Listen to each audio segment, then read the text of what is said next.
আজকের এই বিশাল আয়োজনে যারা সার্বিক সহায়তা করেছেন, এই অনুষ্ঠানকে প্রাণবন্ত করার জন্য যারা সাহায্য করেছেন, বাংলাদেশ জাতীয় দলের পক্ষ থেকে সকলের কাছে আমি কৃতজ্ঞতা প্রকাশ করছি। বিশেষ করে নিকলির সকল ইউনিয়ন এবং সকল অঙ্গ সংগঠন আন্তরিকভাবে আজকে এই শাহাদাত অনুষ্ঠানটি সফল করার চেষ্টা করেছেন। দুর্যোগের কারণে আমাদের এই সভা পরিপূর্ণভাবে আমরা সমাপ্ত করতে পারি নাই।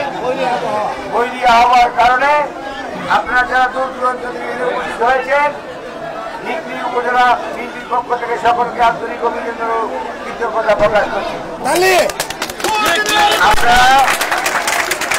আগামী দিনে আপনারা জানেন এই শহীদ শাসনের পরে প্রথম এই ৪৪তম শাহাদাত বার্ষিকী আমরা উদযাপন করছি।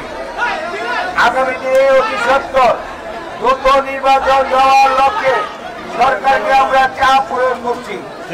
যদি অতি সত্বর ৩০শে ডিসেম্বরের ভিতর সরকার তার নির্বাচনের তফসিল ঘোষণা না করেন, রোডম্যাপ না দেন, অতি সত্বর কেন্দ্রের নির্দেশনা আসবে, আমরা সকলে সেই নির্দেশনা মেনে আন্দোলন সংগ্রামে আবার ঝাঁপিয়ে পড়বেন।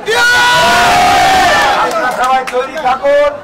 যে কোনো মুহূর্তে আমাদের দেশ নায়ক তারেক রহমান আন্দোলনের ডাক দিতে পারে। আর সরকারে যদি শুভমতির উদয় হয়, আমি আশা করি ২-১ দিনের ভিতরে সরকার তার রোডম্যাপ ঘোষণা করবে। যদি রোডম্যাপ ঘোষণা না করেন, বাংলাদেশ জাতীয় দল বিএনপি জানে কি করে রোডম্যাপ আদায় করতে হয়।